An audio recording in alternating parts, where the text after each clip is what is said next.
Hello friends, आप सबका स्वागत है अपने इस पॉजिटिव परिवार में। कैसे हो आप सब?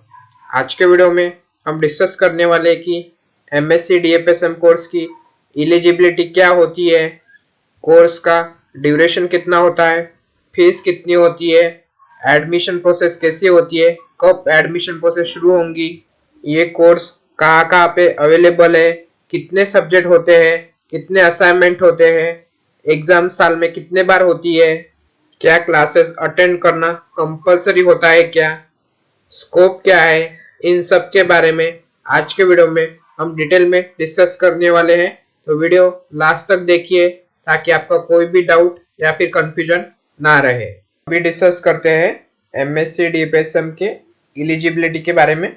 इग्नो ने एमएससी डीएफएसएम को लेकर दो क्राइटेरिया बताया है एडमिशन के लिए। तो कौन कौन से क्राइटेरिया है अभी हम डिस्कस करते हैं। अभी हम देखते हैं कि फर्स्ट क्राइटेरिया के बारे में।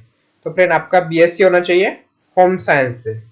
उसके साथ फ्रेंड आपका स्पेशलाइजेशन फूड एंड न्यूट्रिशन या फिर डायटिक्स एंड क्लिनिकल न्यूट्रिशन में होना चाहिए, ठीक है। या फिर आपका पीजी डिप्लोमा होना चाहिए in dietetics and public health nutrition. Friend, इस क्राइटेरिया में अगर आप आते होंगे ना तो आपकी यहाँ पे डायरेक्ट एडमिशन हो जाएगी। अभी देखते हैं सेकंड क्राइटेरिया के बारे में। तो फ्रेंड, आपका ग्रेजुएशन बीएससी में होना चाहिए, मतलब सिंपल बीएससी होना चाहिए। उसमें कौन कौन से सब्जेक्ट होने चाहिए?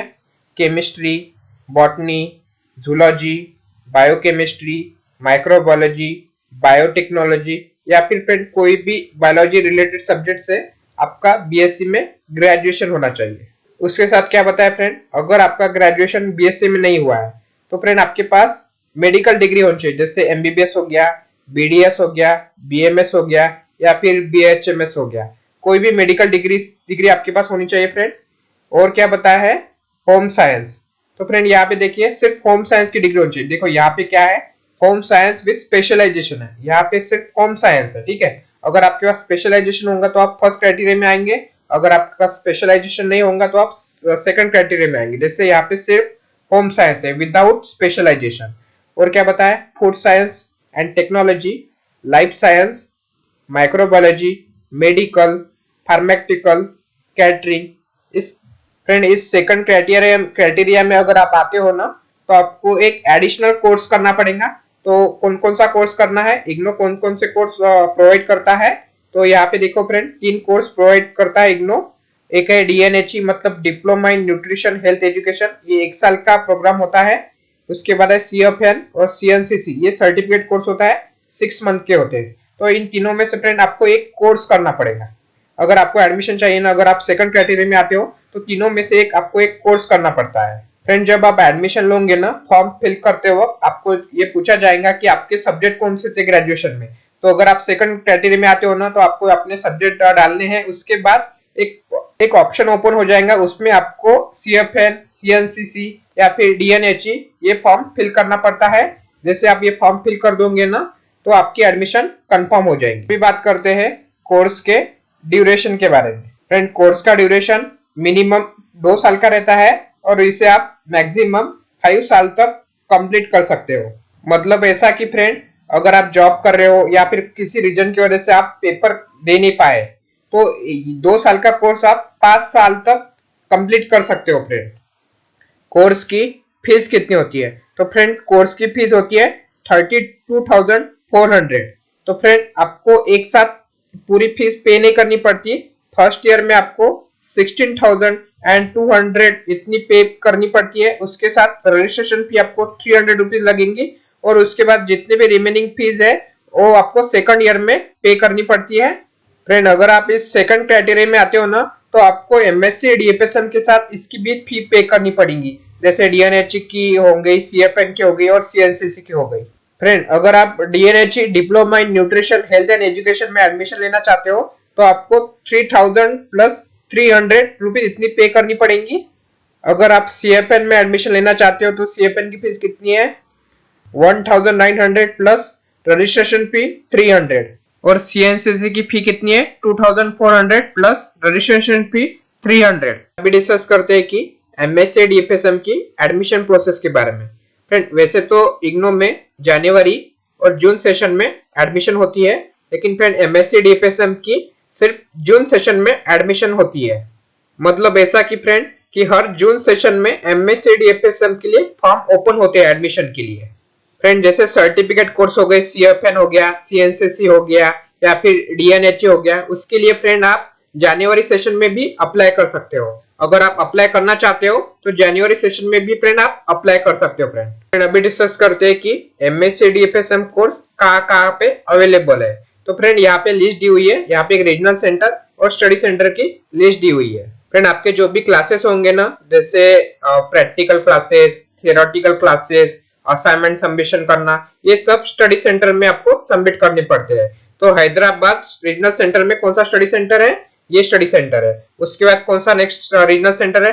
कर्नल है। उसके बाद शिमला, जम्मू, बैंगलोर, कोचीन, भोपाल, पुणे, शिलोंग, उसके बाद है पोर्ट ब्लेयर, भुवनेश्वर, जयपुर, चेन्नई, अगरतला, लखनऊ। फ्रेंड उसके बाद है कोलकाता है, श्रीनगर, रायपुर, नागपुर, दिल्ली, गुवाहाटी, त्रिवेंद्रम, राजकोट, मदुराई, वाराणसी, मुंबई, पटना, चंडीगढ़, पणजी, बीजापुर, जोधपुर, अहमदाबाद, अंगुल, इतने सारे रीजनल सेंटर है फ्रेंड। और यहाँ से आप अपना स्टडी सेंटर कौन सा है वो पता कर सकते हो।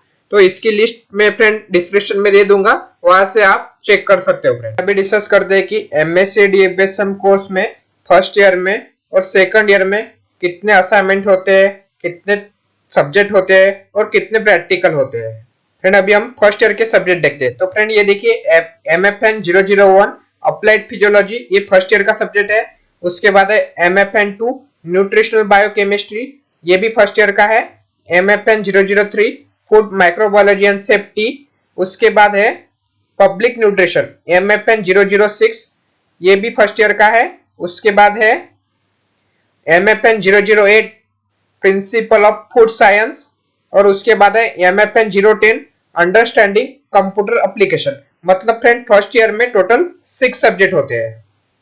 फ्रेंड इसी के साथ ही आपको असाइनमेंट बनाने पड़ते हैं। मतलब 6 थ्योरी पेपर रहते हैं ना, तो 6 असाइनमेंट भी आपको बनाने पड़ेंगे।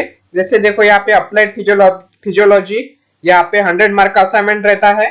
फ्रेंड ये पूरे क्वेश्चन आपको सॉल्व करने होते हैं और स्टडी सेंटर में आपको ये सबमिट करने होते हैं। उसके बाद सेकंड असाइनमेंट है न्यूट्रिशनल बायोकेमिस्ट्री का, ये भी 100 मार्क का है। फ्रेंड वैसे 6 असाइनमेंट, सारे असाइनमेंट आपको सबमिट करने पड़ेंगे।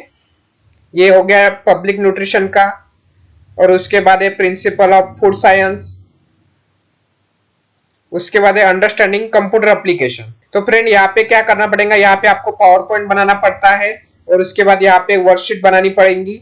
और फ्रेंड ये दोनों क्वेश्चन आपको सीडी में क्रिएट करनी पड़ते हैं और बाकी के जो क्वेश्चन है ना वो आपको असाइनमेंट पेज में लिखकर सबमिट करने पड़ते हैं। अभी बात करते हैं फर्स्ट ईयर के प्रैक्टिकल के बारे में। तो फ्रेंड टोटल 4 प्रैक्टिकल होते हैं फर्स्ट ईयर में। तो कौन कौन से होते हैं? MFN 008 principle of food science. उसके बाद है MFN 003 food safety and microbiology. उसके बाद है MFN 006 पब्लिक न्यूट्रिशन। उसके बाद है MFN 008 न्यूट्रिशनल बायोकेमिस्ट्री। ये 4 प्रैक्टिकल फर्स्ट ईयर में होते हैं फ्रेंड। और हर एक प्रैक्टिकल 100 मार्क का होता है फ्रेंड। और फ्रेंड प्रैक्टिकल सेशन की अटेंडेंस कंपलसरी होती है फ्रेंड। 75% अटेंडेंस कंपलसरी होती है फ्रेंड। अगर आपका 75% अटेंडेंस नहीं होंगी ना फ्रेंड, तो आप प्रैक्टिकल एग्जाम नहीं दे सकते। फ्रेंड आपके थ्योरी क्लासेस और प्रैक्टिकल, इसका शेड्यूल आपको स्टडी सेंटर बता देंगे।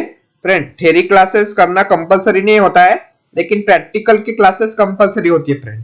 थ्योरी क्लासेस ऑनलाइन भी हो सकते हैं और ऑफलाइन भी हो सकते हैं, लेकिन प्रैक्टिकल के क्लासेस ऑफलाइन मोड पे ही होते हैं। अभी देखते हैं कि सेकंड ईयर में कितने सब्जेक्ट होते हैं। तो फ्रेंड सेकंड ईयर में टोटल 4 सब्जेक्ट होते हैं। पहला है एडवांस न्यूट्रिशन, MFN 4 इसका कोड है। नेक्स्ट है MFN 005 clinical and therapeutic nutrition.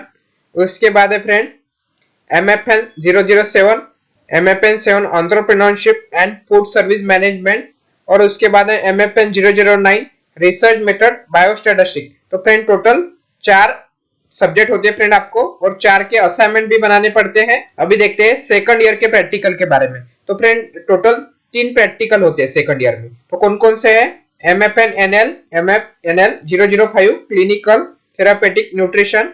उसके बाद है MFNNL 007 entrepreneurship management, MFNN 004 advance nutrition. तो फ्रेंड टोटल 3 प्रैक्टिकल होते हैं। फ्रेंड सेकंड ईयर में प्रैक्टिकल के साथ आपको एक प्रोजेक्ट बनाना पड़ता है और एक इंटर्नशिप का कोर्स होता है। तो इंटर्नशिप भी करनी पड़ेगी आपको, 3 महीने की इंटर्नशिप करनी पड़ती है और एक प्रोजेक्ट बनाना पड़ता है और ये सारी चीजें फ्रेंड कंपलसरी होती है। और फ्रेंड जब आप फर्स्ट ईयर और सेकंड ईयर के प्रैक्टिकल कंप्लीट कर लोगे उसी के बाद ही आप इंटर्नशिप करने के लिए एलिजिबल माने जाते हो। फ्रेंड अभी डिस्कस करते हैं कि MSc DFSM की एग्जाम ईयर वाइज होती है कि सेमेस्टर वाइज होती है, एग्जाम में पास होने के लिए कितने मार्क होने चाहिए, इन सब के बारे में अभी हम डिस्कस करते हैं।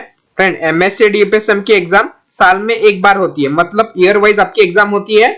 फ्रेंड अगर आप 2023 जून सेशन में एडमिशन लोगे ना तो आपकी फर्स्ट ईयर की एग्जाम कब होंगी? आपकी फर्स्ट ईयर की एग्जाम होंगी जून 2024 में। तो सपोज फ्रेंड आपने जून 2024 का एग्जाम फॉर्म नहीं फिल किया तो आप नेक्स्ट सेशन में एग्जाम दे सकते हो, मतलब दिसंबर 2024 में भी आप अप्लाई कर सकते हो। अभी डिस्कस करते हैं कि MSc DFSM के पेपर कितने मार्क के होते हैं और पासिंग मार्क कितने होते हैं। तो एक मैं आपको प्रीवियस ईयर का क्वेश्चन पेपर दिखाता हूँ। फ्रेंड कुछ पेपर 100 मार्क के होते हैं और कुछ पेपर 75 मार्क के होते हैं। तो फ्रेंड MSc DFSM में पासिंग के लिए कितने मार्क चाहिए? 40% चाहिए। तो 100 की 40% कितना होता है? 40 मार्क। मतलब अगर आपको पास होना है तो 100 आउट ऑफ को 40 मार्क लाना पड़ेगा। और फ्रेंड जो क्वेश्चन 75 मार्क का होता है, जो पेपर 75 मार्क का होता है उसमें 40% मतलब कितने? 30 मार्क होनी चाहिए फ्रेंड पास होने के लिए। और फ्रेंड यहाँ पे कोई भी ग्रेसिंग सिस्टम नहीं रहता, तो आपको पूरा 40% लाना पड़ेगा, मतलब 75 आउट ऑफ 30 मार्क और 100 आउट ऑफ 40 मार्क। अभी बात करते हैं फूड न्यूट्रिशन के स्कोप के बारे में। तो फूड न्यूट्रिशन ये कोर्स करने के बाद आप डाइटिशियन बन सकते हो, न्यूट्रिशनिस्ट बन सकते हो, food safety analyst, quality assurance, food safety officer, diet and nutrition consultant, researcher, lecturer, sport nutritionist, gym trainer, इन सब में फ्रेंड आप करियर बना सकते हो। बस फ्रेंड इतना ही था आज के वीडियो में। अगर आपको कुछ पूछना है तो आप कमेंट सेक्शन में पूछ सकते हो या फिर टेलीग्राम ग्रुप में भी पूछ सकते हो। टेलीग्राम ग्रुप की लिंक डिस्क्रिप्शन में दी हुई है। वीडियो हेल्पफुल लगा तो लाइक करिए, चैनल पे नए हो तो सब्सक्राइब करिए एंड थैंक्स फॉर वॉचिंग।